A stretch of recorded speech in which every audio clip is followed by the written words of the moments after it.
Quer potencializar seu treino e até mesmo conseguir treinar com mais qualidade de vida? Escaneie o QR Code e descubra o melhor custo-benefício de suplementação alimentar. Kaká, a gente tem um quadro aqui de Best Nacional que a gente sempre pergunta algo relacionado ao orgulho de ser brasileiro, né? Bet dos brasileiros.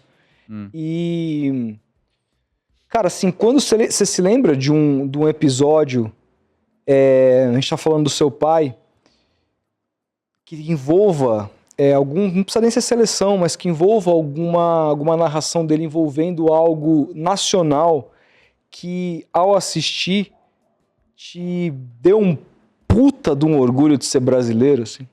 Falou, caralho... Ah, cara, as coisas mais internacionais, eu diria, não tanto só nacional.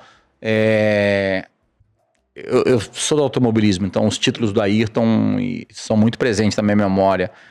O Ayrton é um cara que transcende geração, porque ele veio a falecer em 94.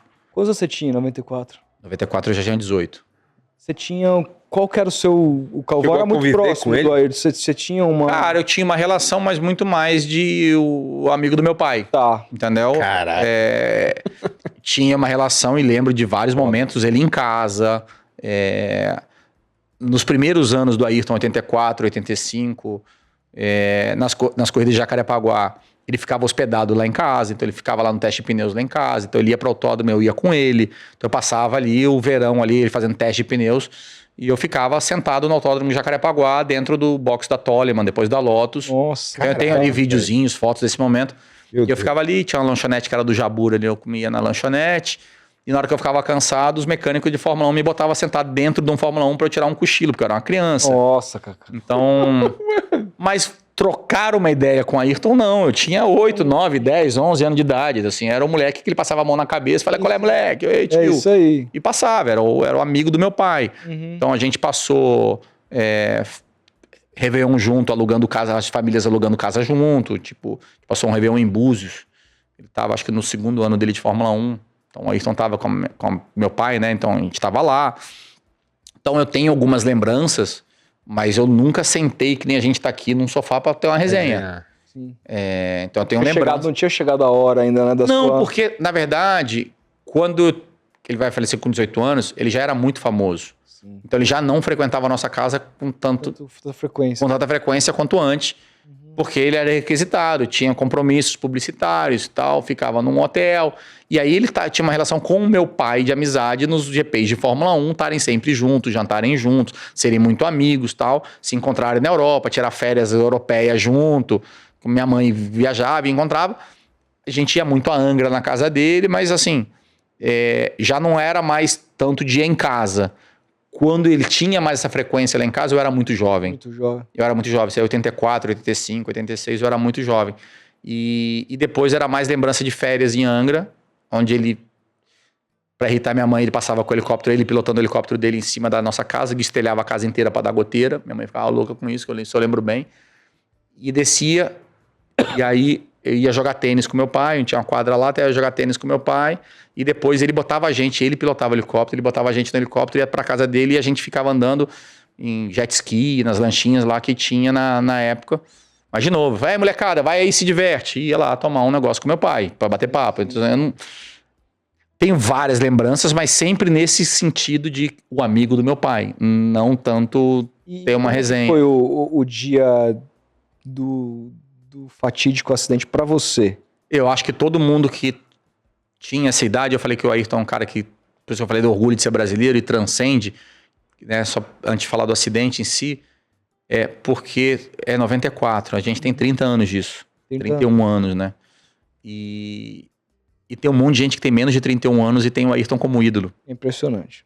Nunca viu o Ayrton correr, não faz ideia do que era o Ayrton correndo. Eu nunca vi ele correr, eu sou de 91. Tá, então assim, você não faz ideia do que era. A gente não tinha internet, o rádio pegava mal, a TV tinha 5 canais. Cara, é como se a gente mandasse todo mundo desligar os celulares e o aparelho e todo mundo, e vamos todo mundo junto olhar um canal só. É isso mesmo. Então era isso. Então assim, o Ayrton era a junção de todos os nossos ídolos junto num cara só. Então todo mundo parava pra ver o cara. Aí você falou por causa de brasileiro, ele era o Brasil que dava certo. A gente acordava domingo de manhã, parava para ver a corrida, tocar a musiquinha, o Ayrton ganhar e levantar a bandeira do Brasil. Falei assim, cara, o Brasil pode dar certo, irmão. O Brasil venceu.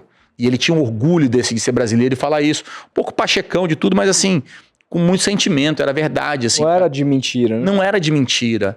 Sabe, de falar, cara, com trabalho, com dedicação, você vai chegar lá. Ele era o brasileiro que estava dando certo, cara. E isso trazia um orgulho pra gente, né? E a seleção super bem também.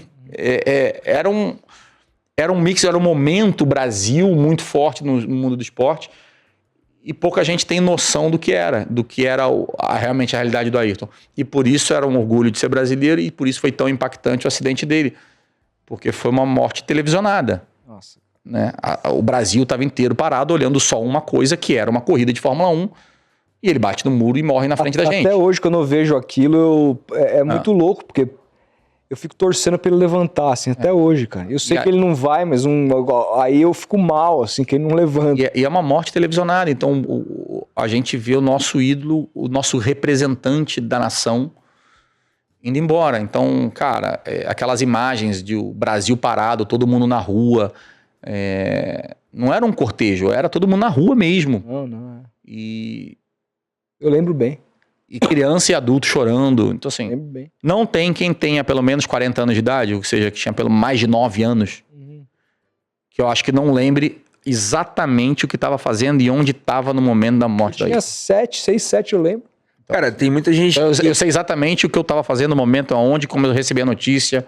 Então, se eu estava vendo a corrida com os amigos meus, num futebol, onde tinha uma televisão. Depois do acidente, eu quis voltar para casa, liguei no rádio, escutei no rádio, voltando para casa. E... Cara, no Rio de Janeiro, no futebol, no carro, a cor do carro... Na rua que eu tava, eu sei exatamente onde eu tava na hora que eu recebi a notícia. E eu acho que quem tinha idade naquela época, sabe, tem a mesma sensação. Tem muita gente que a gente já recebeu aqui que fala que o Senna teve o tamanho que teve muito também por influência do seu pai das narrações. Você concorda com isso? Não. Porque as narrações do Galvão eram épicas também. Eu acho que o meu pai era o potencializador do que estava acontecendo, por bem e por mal. Por isso que alguns atletas, quando eram criticados, também levavam, porque era a voz que todo mundo ouvia, né? E o sucesso do Ayrton tinha esse potencial. Mas ele é fenômeno na Argentina, ele é fenômeno no Japão, os ingleses também. Na França, se você perguntar pro Hamilton quem é o ídolo, ele fala Ayrton Senna. Não tinha Galvão lá. E os caras não tinham Galvão lá, entendeu? Então, assim, sem querer tirar o valor do Galvão, mas assim, era um fenômeno que talvez o Galvão, com o impacto dele, a maneira dele de vender essa emoção, fez com que unisse mais pessoas ao redor da TV. Né? Conseguia cativar as pessoas para sentar ao redor da TV. Para emocionar também. Para emocionar. Né? As últimas. Eu mandei isso pro Felipe recentemente. Essa daí as últimas as 3 últimas voltas, os 3 títulos do Ayrton Senna, narrada pelo seu pai, é obra de arte, de narração, assim, pra ser, cara, aquilo é cinema puro, cara. A dobradinha dele com o Reginaldo, assim, nossa, sabe? Que tinha, como ele tinha no futebol com o Arnaldo. Você tem sempre ele também fez os parceiros deles ter aquela... protagonismo ali. Né? Ver junto com ele. Então, então você tinha ali um valor, e tem um valor, obviamente, na transmissão do Ayrton, mas eu acho que o Ayrton teria sido o mesmo fenômeno independente da narração, mas dá uma potencializada a voz do Galvão, e tem essa carga emocional. Por isso, se tudo der certo e eles puderem anunciar e conseguirem realizar, e realmente o Galvão puder fazer a Copa, eu acho que vai ter uma carga emocional, onde gostando ou não gostando, curioso ou não curioso, querendo ouvir aquilo ou não, cara, eu acho que vai ser uma explosão de audiência, porque as pessoas vão querer ouvir e sentir o que sentiram nas últimas Copas. Então, eu não tenho a menor dúvida. Eu estou bem otimista com todo o processo que eles estão tomando para que aconteça, e bem otimista de que vai ser um grande sucesso.